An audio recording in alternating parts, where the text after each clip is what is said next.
Hi, I'm Casey Bazay, author of the upcoming young adult novel Not Our Summer, as you can see in the frame behind me here.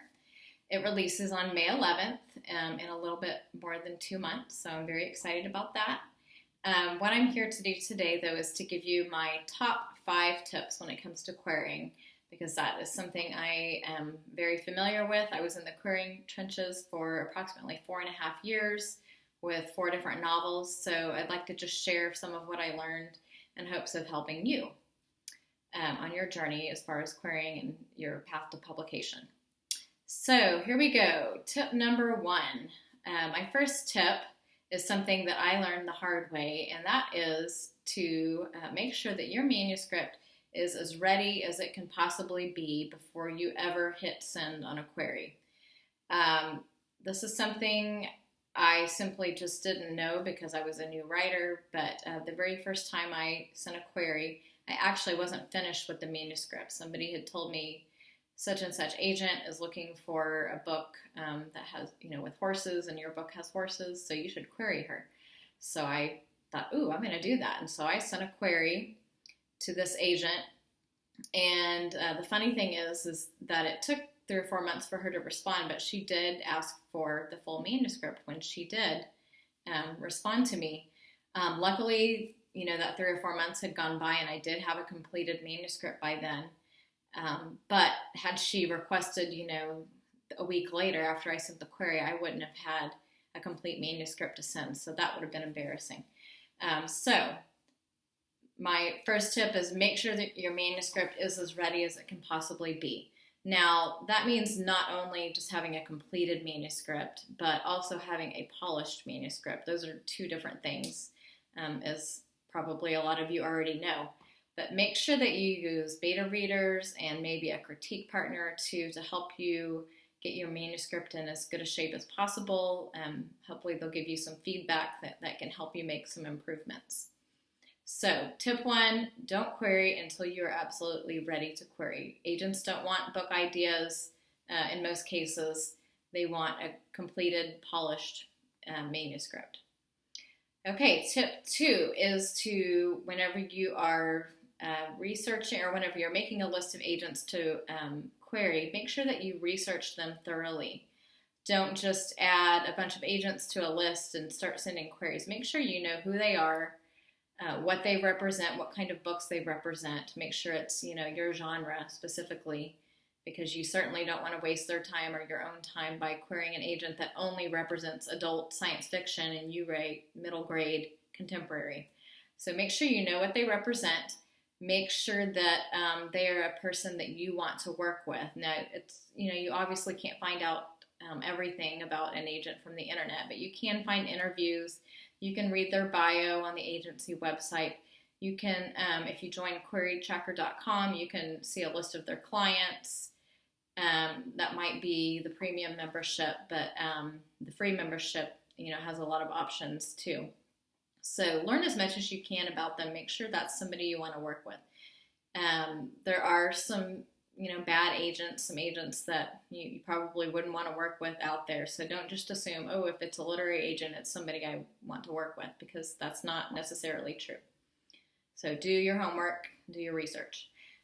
Tip 3, when it comes time to actually write the query, make sure that you keep it to a certain word count. And that word count that you want to try to hit is 250 words.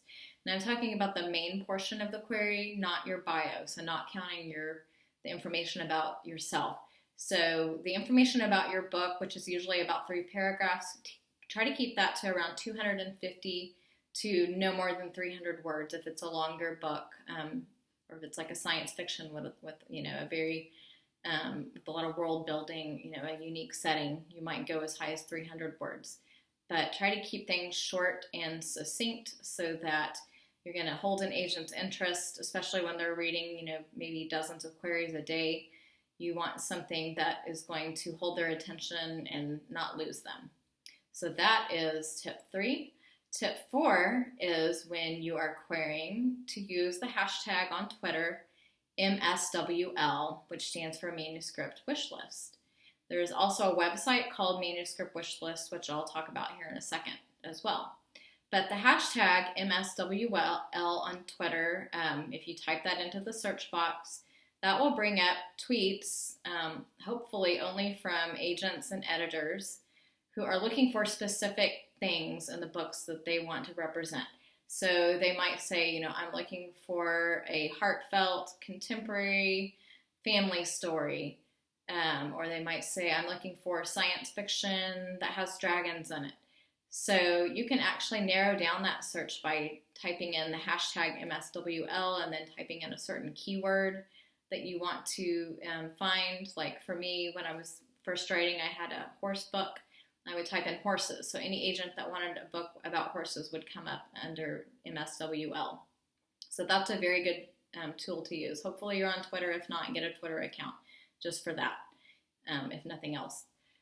The website, manuscriptwishlist.com, is also a great tool to use, and on that website you will find a list of agents and some editors, and each one has their own bio page where you can read about what they're looking for specifically, and a lot of times they'll say, like, here's a list of books that I like, I'd like to find one similar to these. So definitely use the hashtag MSWL and the website manuscriptwishlist.com. Last tip, tip 5, is don't be a car salesman when it comes to querying. We all have probably had that experience dealing with a car salesman who is overly enthusiastic and just telling us all this information that maybe we just want to sit and look at the car. We don't want to hear everything about it. Well, that also applies to writing a query and trying to interest an agent in your book. You don't want to use lots of adjectives describing your book. You basically want to let the book sell itself through the blurb. Whenever you write your query, if you don't know how to write a query, there's lots of blogs and articles about that, but look up the query structure, but make sure that you are letting the book sell itself. Don't say, my book has a crossover appeal, or don't say my book is hilarious, or this is the next bestseller, which nobody can predict that anyways. And I hear that that's a big pet peeve of agents when writers say something like that. So don't give descriptors of your book. Tell about your plot, your character, your stakes, a little bit about your setting. Let the book sell itself. Okay, so let me just go through those again. Tip 1 was make sure your manuscript is ready as you can get it before you query. Tip 2 is to research your agents thoroughly. Make sure that you are finding agents that you want to work with and that represent what you are writing. Tip 3 is keep your word count to a minimum of 250, no more than 300 words. And keep your query word count. And again, that does not include your bio, which may be, another paragraph or so. Tip 4, use MSWL and the website manuscriptwishlist.com. And finally, tip 5, don't be a car salesman. Let your book sell itself. So hopefully those tips have helped you or will help you on your querying journey. Like I said, I queried 4 books over a period of about 4.5 years. I racked up over 300 rejections. So I do know a thing or two about what works and what doesn't work with querying. By the way, I do offer query critiques as part of my editing services. If you go to CaseyBazay.com, you can check that out. It's pretty reasonable. So I've helped a lot of people with their queries, getting those tight and succinct, and hopefully helping you to hook an agent. So I will see you next time. Until then, see you later.